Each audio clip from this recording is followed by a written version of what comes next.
Hello everyone, welcome. So this is the third video on what we have been discussing for the last few days about the Jesuits. And just to remind you, I will put the previous two at the very end of the video, okay? Right at the very end. And as you remember, in the first video, we saw how they were trained, how they were founded, and so on. The second was how, being so very, very highly successful, they were expelled from everybody, and even the Pope himself banned them and prohibited. They had to leave everything, all the schools closed down, property confiscated, and so on. And the reason, and the question at the end was, well, what happened then? What happened then is that they were brought back, but they were brought back after the French Revolution, after the Napoleonic Wars. They were brought back in 1814. Now, of course, they had been fighting against what they saw was coming along with secularism and, the encyclopedists of France and modernism and even postmodernism. They saw that coming and they were very successful at fighting it. They wanted to preserve that old thing, Christendom, or a society, the European society that was Christian, and they saw the secularism and the abandonment of that society, that religion, really, that belief in God. And so what is going to happen now is, you won't believe all the trials and tribulations and vicissitudes that these people have gone through. I'm going to give you a taste of it. Why is this important? I told you at the beginning, because I chose them because I see through them what has happened to society and how we are here today. By what happened to them. The question is, and that is why I chose them, is that how could it be that this religious order that fought to protect Christianity and the Catholic Church and so on, how did it come about that in the 20th century, in the second part of the 20th century, many people think turned against the church? The one thing that they had been fighting to protect changed and went against it. Why do people think that they are now distracting and practically annihilating the church? Because they're seen as the modernists. They are seen as the people who, not the only ones, obviously, but the ones who took the mantle of Vatican II and modernism and so on, which was exactly what they had been fighting about. How did this inversion come about? And is it true anyway? So I was, in preparing for this last video, I was reading things, and I was sometimes watching some interviews on YouTube, and I found something came up, in the feed, and it is a program, a YouTube interview with Dr. Taylor Marshall, and he's interviewing someone, and they're talking about the Jesuits, and how did they go wrong? How did everything go wrong? Okay, so and there's nothing there. I was going to switch it off. There was nothing there I was particularly interested in. But Dr. Taylor Marshall said one thing, and that was that, well, you see, it was this Spanish Catholicism. It's kind of different, that being a Spanish religious order. It's different because, you see, Spain had to fight for so many centuries against Islam and this and that, and so their Catholicism is always a sort of a military style of protecting this and that, okay? And I thought, oh my goodness, I had never seen it like that, but is that true? is Spanish Catholicism traditionally that different from anywhere else? That made me think. And then next to it was another interview with, I don't follow these people, but it's a channel which is called Reason and Theology, and the title was What Happened to the Jesuits? Okay, so I thought, okay, let me see if they are saying something that I don't know, I may be very interested in. And sure enough, there was the interviewer interviewing a Jesuit priest. And the Jesuit priest is there with a jersey, a sweater with the word Jesuit here, and ha ha ha. And the whole thing was, to me, a little bit, I was put off by it, okay? So perhaps Dr. Taylor Marshall is right, because I do expect a different comportment from a priest. I mean, he was there being very modern and ha ha ha, and we are like you, and this sort of we are it, and we are, and it seemed very modernist. It seems to be the problem that we are encountering today. And I thought, well, perhaps Dr. Marshall is right, because my whole reaction was, I didn't want to see it, because it's like seeing your grandmother, with the miniskirt and purple hair, just trying to be, like her granddaughter. It just doesn't work. I mean, I do expect something else from persons who carry some authority, It's and the jersey, with Jesuit there, it was repellent. They probably think they're cute. I don't know, but this is where perhaps we went wrong. Okay, it just didn't do anything for me at all, and I don't think they get it. I think they think that if they become like everybody else, that everybody will like them or something, which is probably the opposite. Anyway, so I thought, well, I think I don't want to watch any more videos. I think I'll just go back to my books and my articles and things. So, okay, so let's see what happened. I have some data here for you, and you're not going to believe, even after they returned, the things that happened to them. First, where did they go? No one would accept them anywhere. Many of them went to Austria because it was the only country that would accept them. Many of them just became parish priests somewhere. Russia accepted them. Many of them went to Russia. And they were there since 1773 until 1820, actually.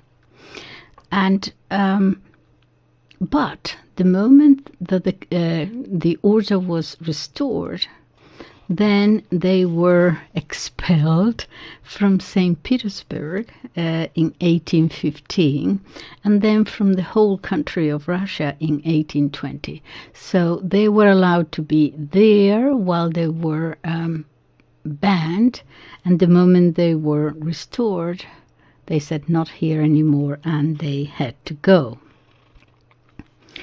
So I thought, okay, so now I have to look into what happened after they returned. And when they returned, eventually, when they could go, for example, to Italy, but they found that there was still a very strong, let's say, lobby, anti-Jesuit lobby there. And they had actually influenced what they called the Vicar General, the director of the whole society. They had influenced him to actually begin some changes. This was during the 20th congregation that they had. His name at the time, his name was Father Petrucci.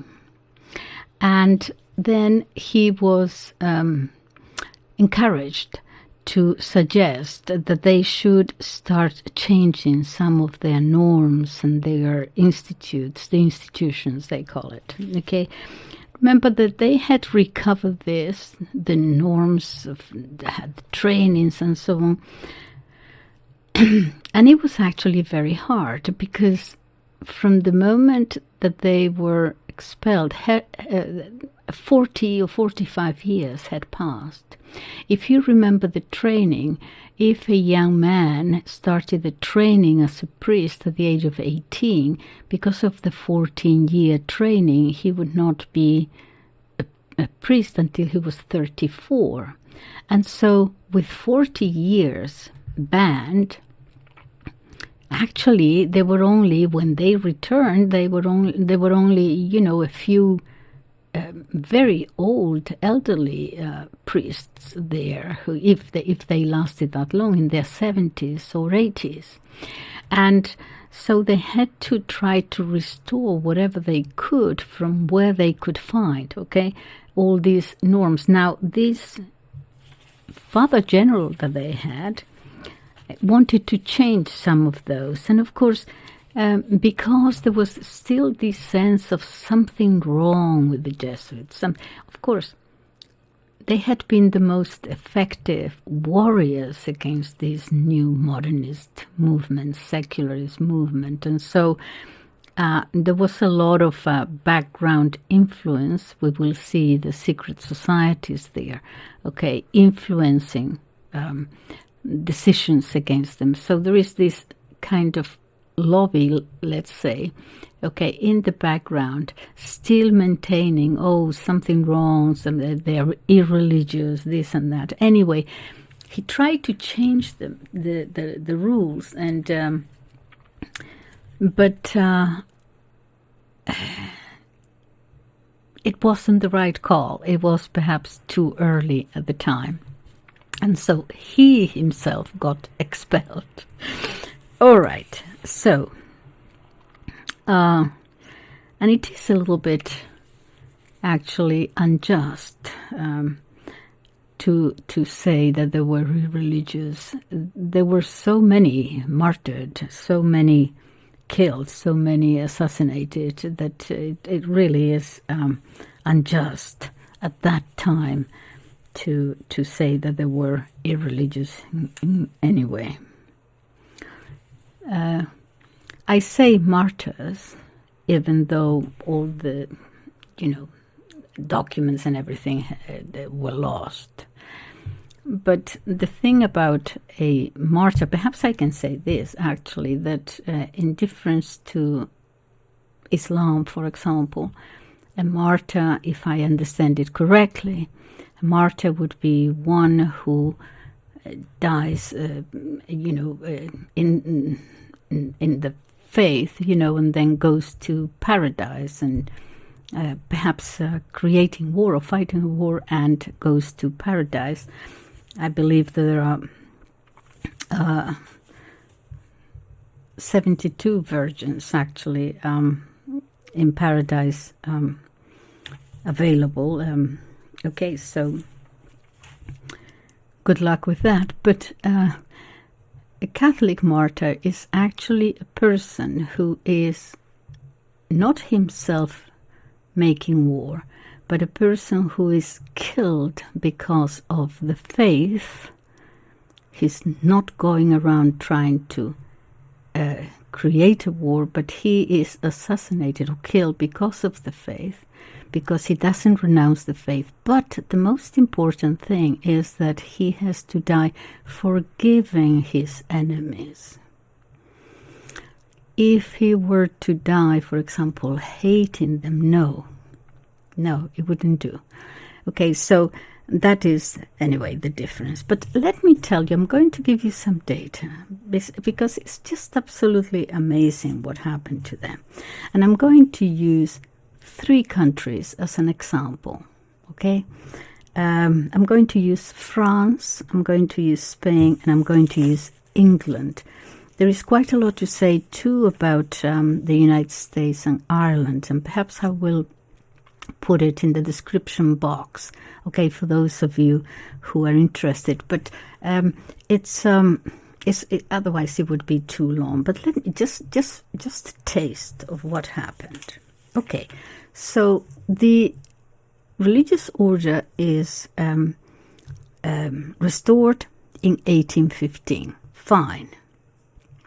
Okay, but at that time in Europe, in the 19th century, there were all these revolutions back and forth all the time, mini revolutions, changes of government. It was a fight at that time between the old world, the traditional, the conservative would be Christian and so on. And this new thing, secularism, no God, ideology, because ideology is another religion without God, okay? That is what it is, basically.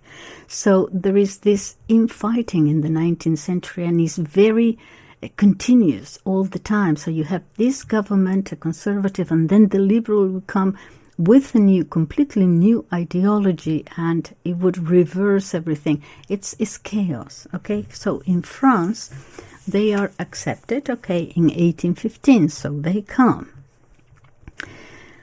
But then the liberal government closed them down again. We have there the Count of Montlosier. In 1829, they were shut down. They had been in that time, from 1815 until 29, very successful. In just one school, I didn't write out the name of the school or the city, but in just one of them, they already had 800 students in that school, in that city. So, okay, expelled in 1829. They came back in 1830. 1 year later, they were allowed back. Why were they allowed back? Because of the cholera epidemic. They came back voluntarily, and they allowed them back, and they did actually quite good work, great work, and started with the people, started to regain their, respect and prestige again and so on. There was another, so they let them there, but that was 1830, but there was another attack against them in 1845. In 1845, they were attacked again. And during the revolution in 1848, they were expelled again. Expelled in 1848. They were then allowed back in 1850. Now remember that every time they come, they start building schools. They start, and then they take everything and they come again. I mean, you have to give it to them. I mean, Okay, so they're allowed back in 1850. Why? Because of a change in government, simply like that. So they were like a ball, being thrown here and there. They are allowed to open schools again. They lifted all the restrictions in 1870, at the birth of the Third Republic. Okay, so 1870, fine again. You can do everything, okay. But then they are expelled again in 1880. They are not allowed to teach at schools. In all their schools, the government took over. It was quite a deal, They would allow them to build schools, and then they would just take the school and expel them, And in these schools now, in 1880, they left the schools there, but they were not allowed to teach there, and so only non-religious, non-affiliated people. It had to be secular, okay? The teachers there. However, with changes of government and so on, those restrictions were not very strictly adhered to, so they gradually came back. and flourished again. So again and again we see this back and forth, continuously expelling them, bringing them back, expelling them, bringing them back. They were certainly prohibited from holding assemblies and so on. So eventually they sort of just let go a little bit, because actually public opinion in France disapproved of all these goings on with the Jesuits, and they allowed them back. Okay, that was just an idea of what was happening in France. In Spain, again, it's the same thing. The liberal government, secular, very much influenced by the Freemasons of France, which had come, I explained to you in the last video, and they were in government, the liberal governments. So you have the liberal government, the conservative, the liberal government, the conservative. So every time that the liberal government comes back in power or take power or whatever, they are the first ones to be expelled, the poor people. So in Spain, they come back in 1815 when the order is restored. They were attacked in 1820. This is all to do with changes of government. Attacked in 1820. 25 Jesuits were assassinated in 1822. They came back, expelled. They came back in 1823, 1 year later. And they were again highly respected. They actually taught at the military college and other highly prestigious places. In 1834, they are attacked again. 14 assassinated. The order is expelled in 1835 again by the liberal government. They come back in 1848. They are expelled again in 1868 during, again, politics, a mini revolution there and so on. 1868. They come back in 1912. Portugal had actually accepted them in 1829, and they expelled them in 1834. They came back again, and they were expelled in 1910. And finally, in Spain, for the last time, they were expelled in 1932. That is the Republican government. We would have a civil war very soon in 1936 after that. Okay, so the Republican government, because you see, the Republican government, I know it's one of these things that people have perhaps idealized a little bit, like Che Guevara or something, but 15,000 priests were killed, nuns taken from the convents, the first thing that they attacked, because was the church, as usual. And the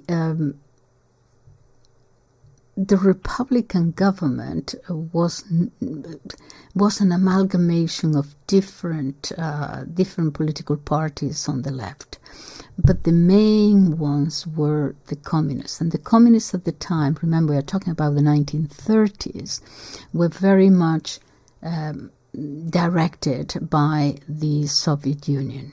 They were armed by the Soviet Union and so on. So it is said, and I think it's no exaggeration, that had they won, Spain would not become a liberal democracy. It would have been the second, after the Soviet Union, it would have been the second communist country in Europe. The fight, that is why it was so intense. It was just you can imagine a civil war is father against son and so. Okay, so expelled again in 1932, but that was horrendous what happened to the church for many. Okay, now let me, so that's Spain. England, well, of course, in England, Catholicism was, from the Protestant Reformation, they had their problems too, but they did accept them in 1829 when England is dealing with the Irish question and so on. But they did here they grew very, very, very slowly, because although they were, England, they were accepted, but not too much. We are keeping an eye on you, not necessarily to flourish. They grew very, very, very slowly at first, but they had in 1829 73 members. In 1910 they had 729. They had opened schools in Stonyhurst, seems to be the major one, Liverpool, Glasgow, Wimbledon, Stamford Hill in London, Leeds. Okay, so in 1910, besides the novitiates and the houses of study, they had 2 houses for spiritual retreats. They had 50 churches or chapels with 148 priests now. And they have, I got this from their website, actually, a little bit of history. I don't know how they had these numbers, but just as an example, in 1910, the congregation, in other words, the people who would go to their churches, 97,641. They had done 3,746 baptisms. Confession. I don't know how they can know that. Confessions. What kind of confession? They have the numbers 844,079. Communions 1,303,591. Conversions to the church, the Catholic Church, 725. Extreme auction, the extreme unction for the dead, the sacrament, 1,698. Marriages, 782. Primary school children attending their school, 18,328. Okay, so this is what was happening. Okay, so I decided to say, okay, so they seem to have recovered somewhat, okay. Then comes the 20th century. Oh, before that, at the end of the 19th century, well, not at the end, 1868, you have the First Vatican Council, which was never actually officially closed, nor officially resumed. It was left there because of the Franco-Austrian War, something like that. Okay, so, right. What happens at this council? Okay, what happened was that, so there was that interruption, okay, but let me see, where is it? The Pope had actually been taken hostage. Previous to that, he was captive of the French. There was a revolution in Italy. All the papal states had been taken. So, total, absolute revolution against the papacy and the Pope, okay? To the point of having him captive in France. The Jesuits had, because of their founder, to defend the Church and the Pope. And at this particular moment in time, they felt that they had to protect the Pope. They had to defend the Pope. It was their 4th vow. All other religious orders have 3. Poverty, obedience, what is the other one? I forget.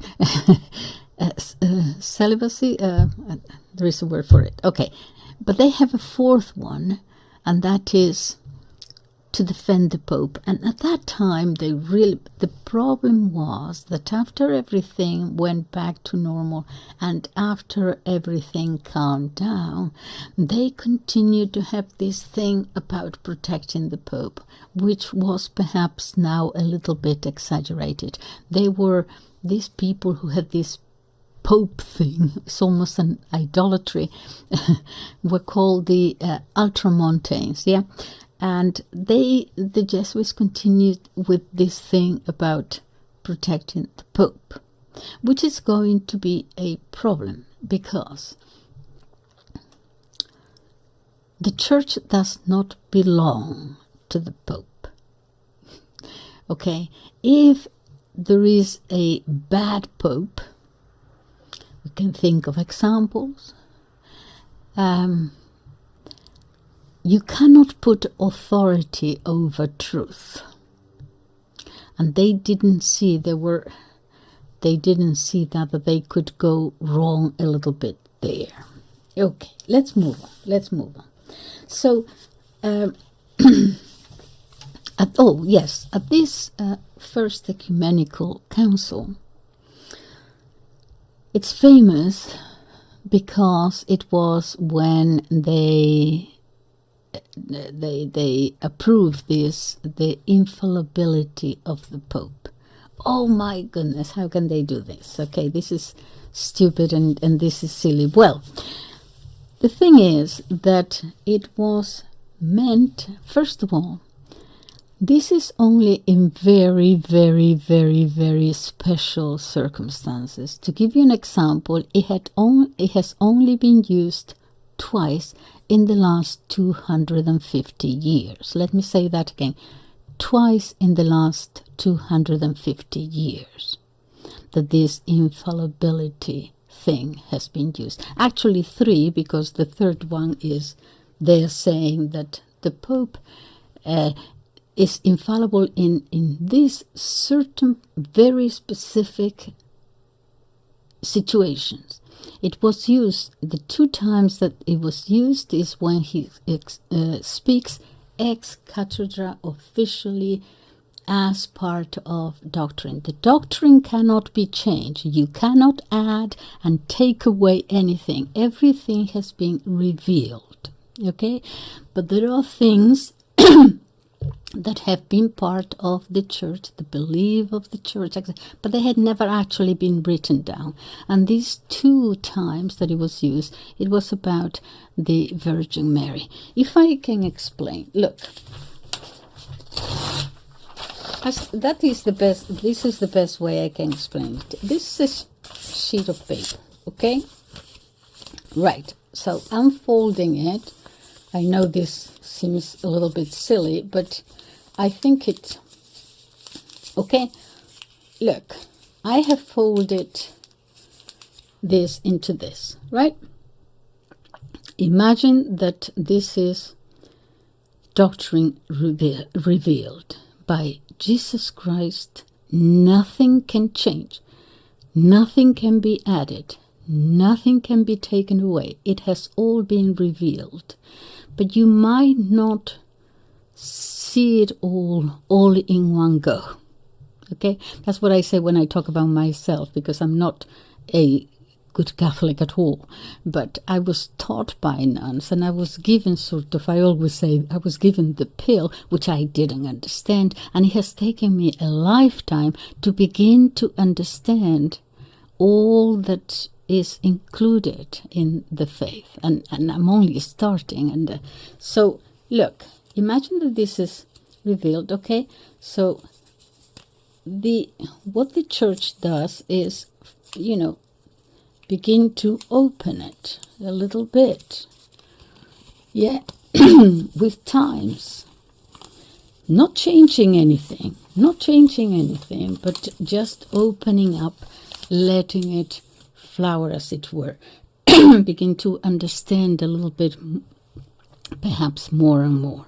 Okay, so twice used in the last 200 years when the Pope speaks ex cathedra.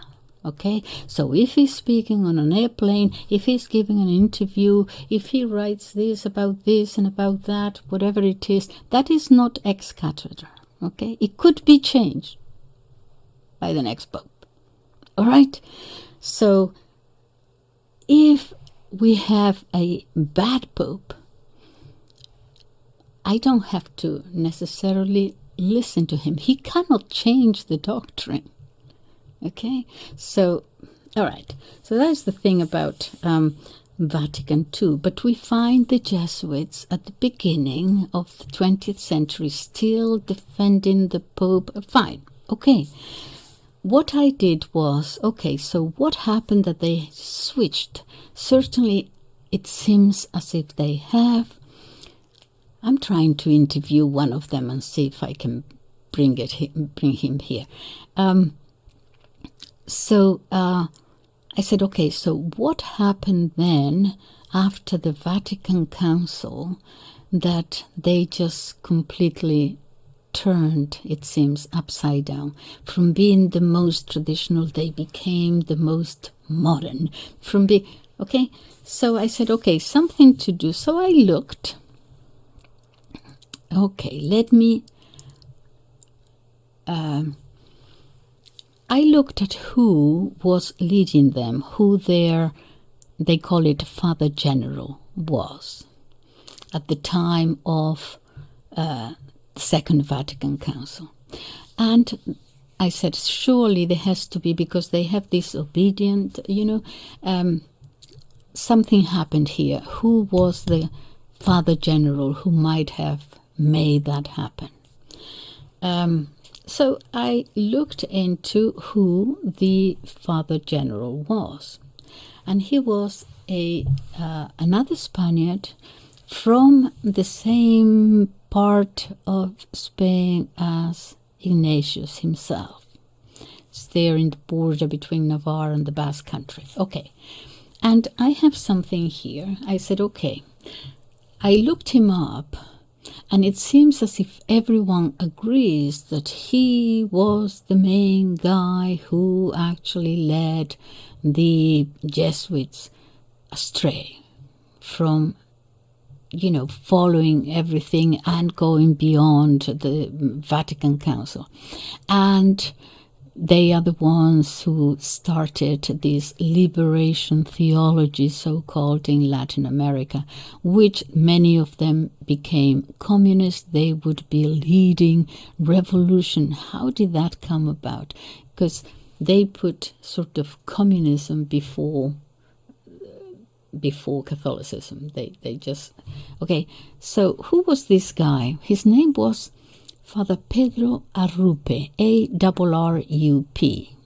I had never heard of him, so I looked him up, and I found a very relatively short article that explains who he was.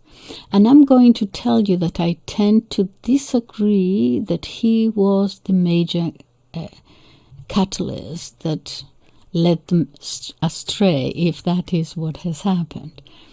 And he had been in a mission in Japan forever. He had been as a missionary in Japan between, listen to this, 1938, from 1938 until 1965. As a missionary in Japan. He was actually there during the Hiroshima and Nagasaki bombs. And he had, I told you in the other video, that it was these two places with a very high numbers, really, of Catholics there in both towns that were bombed. And he wrote in his diary what happened, and I'm going to read it to you. But so just to introduce him, and I just wonder whether you will agree with me that he couldn't have been the type of guy that led them to modernism and communism. It says, Arrupe, okay, he's called the most controversial Jesuit of the last half century. Hold on, is this?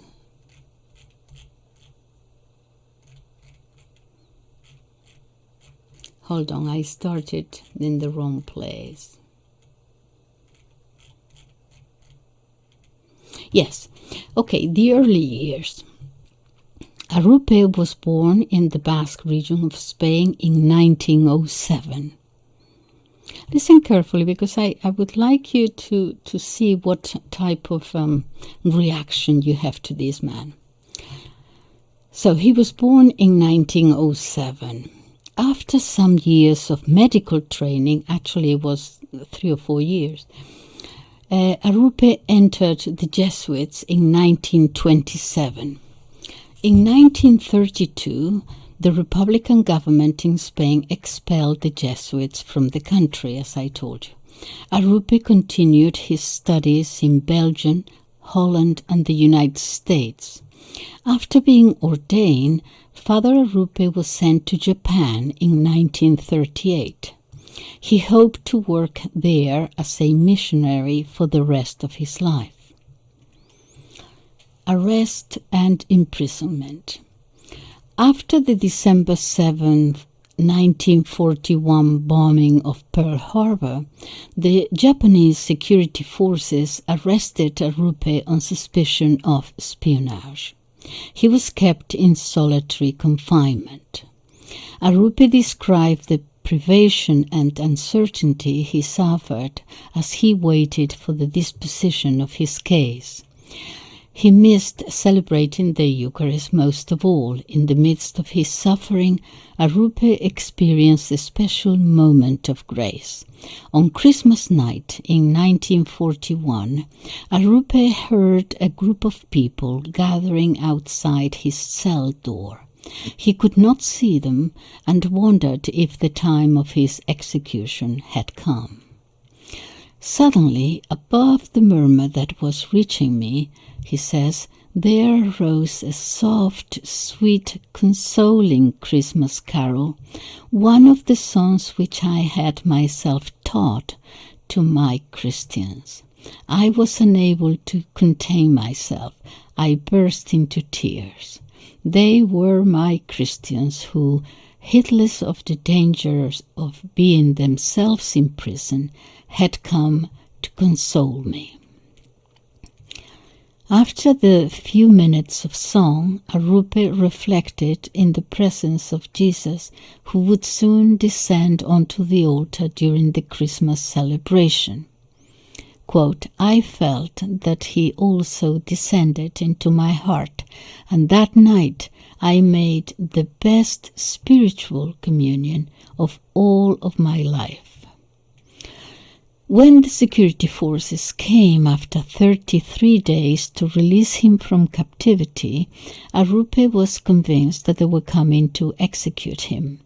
The experience of captivity filled him with a deep inner calm, founded on a radical trust in God. Arrupe moved to Nagasaki, I suppose, on the outskirts of Hiroshima, where he resumed his duties as the master of novices for the Japanese mission. On August 6, 1945, he heard the sirens wail as a single American B-29 bomber flew over the city. He did not think much of it and expected to hear the all-clear siren soon. Instead, he heard an enormous explosion and felt the concussion that blew in the doors and windows of his residence. Moving outside, Arrupe and his colleagues saw the first of the 200,000 casualties of the atomic bomb. Walking up the hill, they saw the city of Hiroshima also turning into a lake of fire. Ministering to the wounded, Arrupe decided to use his medical training to help whomever he could. He and his colleagues were able to give aid to 150 victims. Knowing nothing of the dangers of atomic radiation, they were perplexed and distressed at the many deaths of people who seemed to have no external injuries. Arrupe and his fellow Jesuits had only the most basic food and medical supplies and had to care for people without anesthetics or modern drugs. Nevertheless, of the 150 people whom they were able to take in, only one boy died from the effects of his injuries. Then he made a trip. Actually, no, let me... From his diary, he says, I was in my room with another priest at 8:15 in the morning, when suddenly we saw a blinding light like a flash of magnesium. Naturally, we were surprised and went to see what was happening. As I opened the door that faced the city, we heard a formidable explosion similar to the blast of a hurricane. At the same time, doors, windows, and walls fell upon us in smithereens. We were thrown to the floor. I shall never forget my first sight of what was the result of the atom bomb.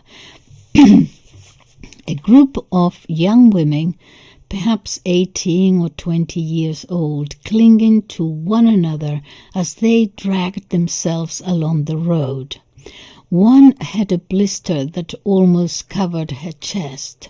She had burns across half of her face and a cut on her scalp caused probably by a falling tile, while great quantities of blood coursed freely down her face.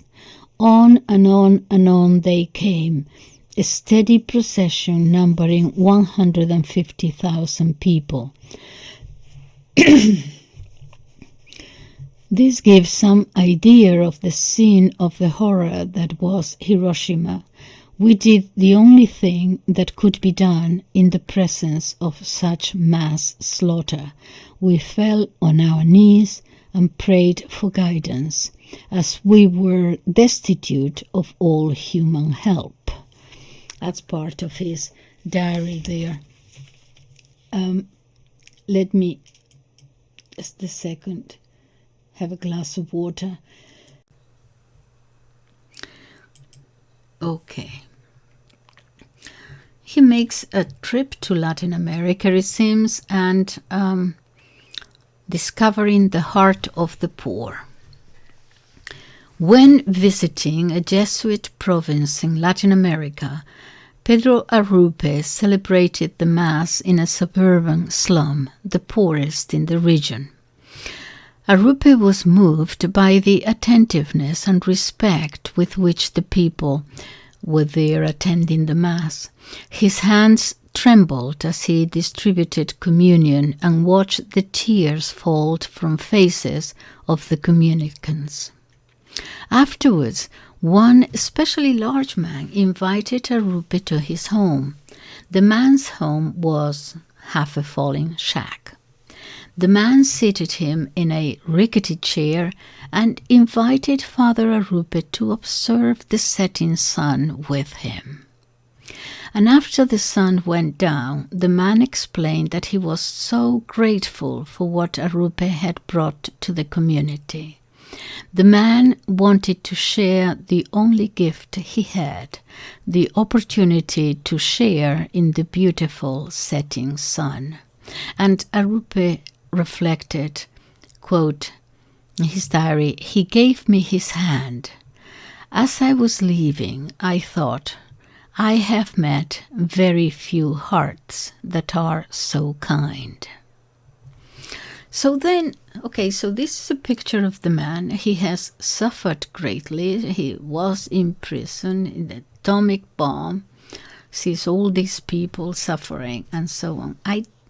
I'm reading this and I don't think that this is the man who's going to turn against the church. It just doesn't follow, you know. So anyway, so then he becomes the Superior General of the Jesuits. Okay, so the Father General. So Pedro Arrupe was serving as the superior of the Jesuits Japanese province when he was elected Superior General of the Society of Jesus in 1965. And he held that position until 1983. Okay, so he has to deal with Vatican II, from the end of Vatican II all the way to 1983, when all these, the spirit of the Vatican and all this is taking place. Hence he's blamed for it, I suppose. As the 28th Superior or Father General, it was Arrupe's task to guide the community through the changes following Vatican II. He was most concerned that the Jesuits make a commitment to addressing the needs of the poor.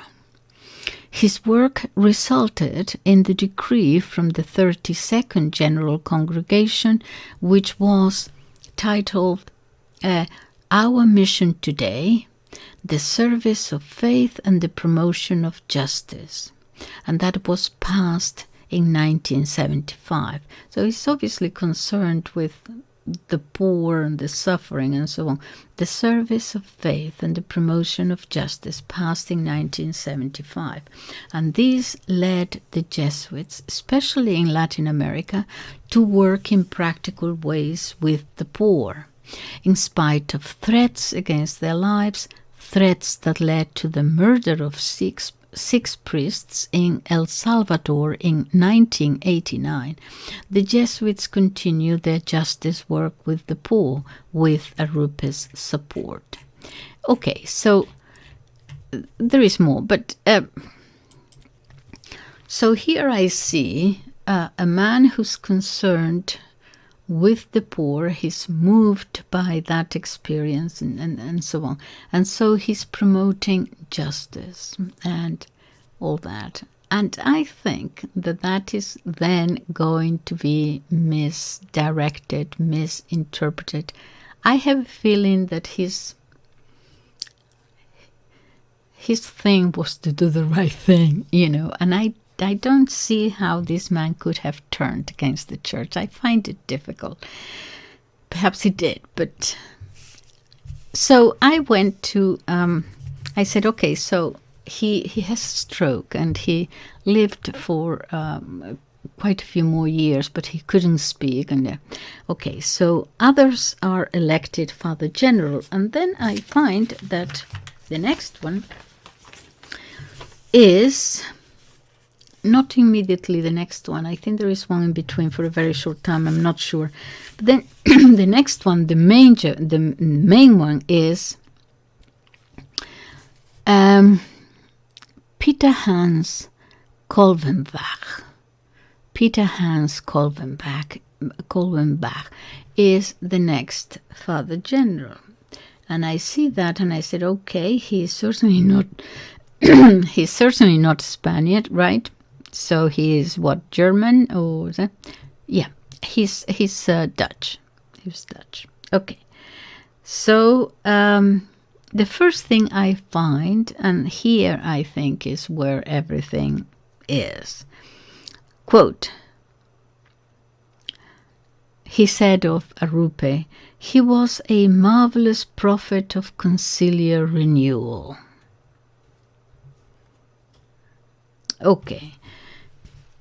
So I said, okay, I have to know more about Peter Hans Kolvenbach. And I saw an address by him, a rather long one,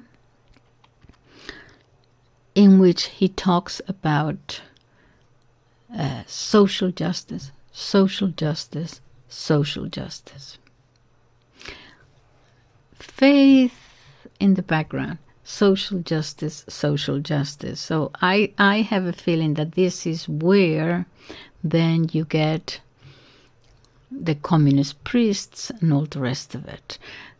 Liberation theology now is as such a thing of the past, but it has had sons and daughters, and it led to what we now call in Latin America they call it indigenism. And what is now being called going back to tribalism. In other words, the division of society between the indigenous people. This is a real fight going on, indigenous people versus the other, and so on. Okay.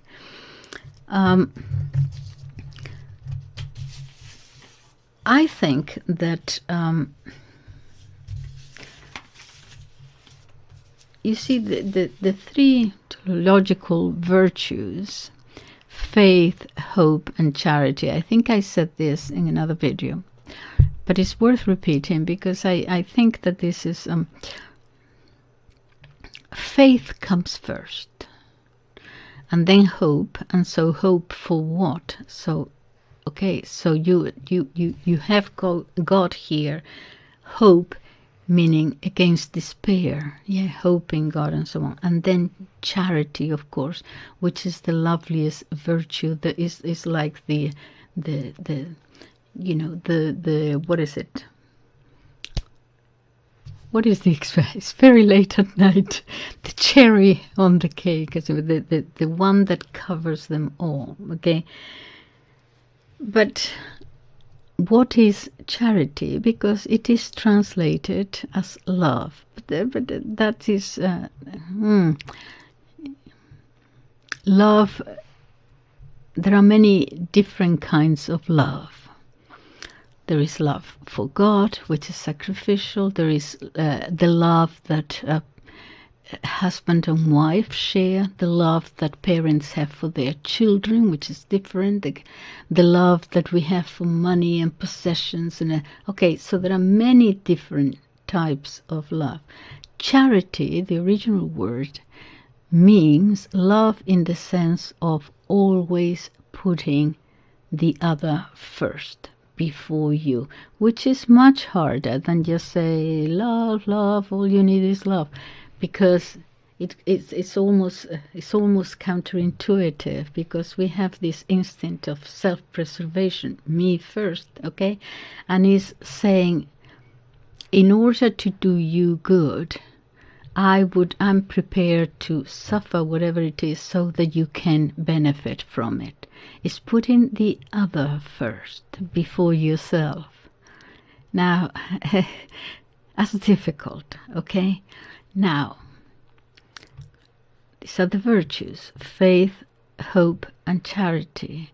And I think the mistake here is that they started to put charity first before faith. And if you take away, put faith there sort of in a corner, and you just put love here, you're pretty much going to end up in love that is not directed towards God, for the love of God. You can go wrong, however well-intentioned you are. So, I think that to conclude, I think what has happened here, yes, they seem to me to be the modernist people. I remember about 20 years ago, I was at the Catholic chaplaincy in the Oxford University, because they have student rooms and they have there are programs and there are lectures and so on. And I was there at a time, and one of the Jesuits from Campion Hall, which is just up the road, 2 minutes walk, which is in theory a Jesuit college, but it's a part of the university. It's a university college like any other, okay? And I remember it was a meeting at the Newman Society. It was mostly traditional young people. Okay, and this Jesuit priest came together with an Anglican priestess, which 20 years ago was still kind of unusual. They hadn't been a sort of a woman bishop or anything like that. They were still sort of dealing with it. So it was kind of new. And he came with the priestess to these young people's traditional meeting, and he was enjoying the shock. He was actually, I think, putting a finger on our eyes, sort of saying, you see. So I think that there is something going on there with the Jesuits, and I think this is this attempt to be modern, getting into following the world rather than leading it, because what the world needs now is actually, or perhaps my Spanish Catholicism is coming back here, but what it needs is discipline and going back to what Catholicism is, rather than these modernist and now postmodernist things. And I didn't think of him much at the time. I thought he was actually rather rude. Okay, so you have a different approach, but why go and parade your modernism before young university students who want to hear the Latin Mass or whatever? It was done on purpose, and it was a little bit dirty.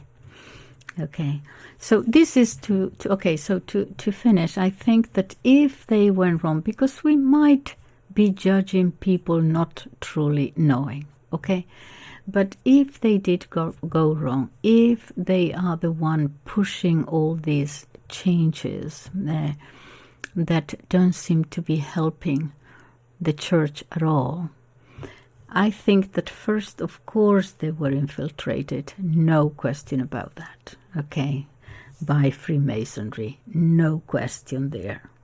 I'm preparing a talk about it, how it all started, all these secret societies. It's fascinating. And they were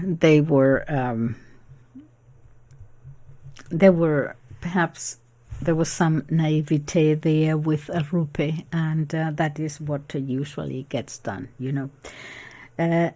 They also seem to, certainly at the beginning of the century, they seem to be unable to see the things had calmed down, and they didn't need to be so extra, ultramontane and so on. Because that is almost idolatry. The Pope does not own the church, as I said. Okay, so if the Pope is wrong, you have to say you are wrong. You are diverting from truth. You cannot put authority over truth. I have stopped listening to the current Pope. He can say whatever he wants. I think it is important. What is happening, I think, is that taking the church to the brink, basically, and that perhaps ultimately might be a good thing, actually, because every tree needs to be felled, and the Catholic Church experiences this every 400 years or so. So, but if the Pope is wrong, you have to say it. You cannot obey him blindly when he's wrong. Yeah,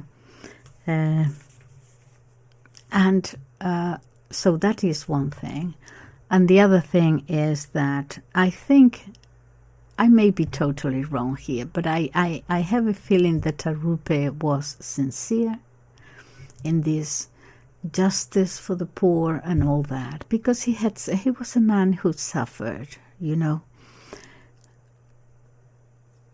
when you suffer to that extent, yeah, it changes your. But perhaps he was naive or something, and the infiltration just went through past him, and he didn't. I could be wrong. Perhaps he was an evil man. I don't know, but it just doesn't seem right to me. I think that the consolidation comes perhaps with Peter Hans Kolvenbach from Holland. Yeah, okay, Holland. Okay, so that is it. I don't want to give you any more bad news. You know what the bad news in the church are, but that is, as far as best I can, what I can say about what happened next. And thank you so much for listening, and I hope you comment. I always read your comments. Please subscribe and share if you can. Okay. And like. Thank you very much. Bye-bye.